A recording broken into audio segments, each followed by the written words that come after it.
Good day everyone, welcome to my channel. So in this video we will talk about the basic system requirements of Microsoft Windows 8.1 operating system. Before we start, I would like to say thank you so much to all my viewers, silent viewers, and supporters in my channel. Thank you for watching my videos. If you are new with my channel and then you like this video, please hit the like button. Don't forget to share and please support my channel guys by clicking the subscribe button. So let's begin. The basic requirements or the system requirements of Microsoft Windows 8.1 operating system. First, the processor should be at least 1 GHz or faster with support for PAE, NX, and SSE2.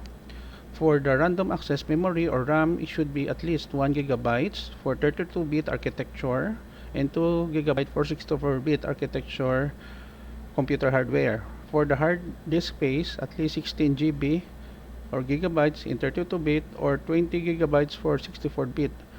For the graphics card, Microsoft DirectX 9 graphics device with WDDM driver. If you're running Windows 8, you can get a free update to Windows 8.1. Just tap or click the Windows Store tile on your start screen. Once you move up to Windows 8.1, you should get the updates automatically if you don't follow the steps to get it manually using Windows Update. Okay guys, so this is the end of my report on the system requirements of Microsoft Windows 8.1 operating system.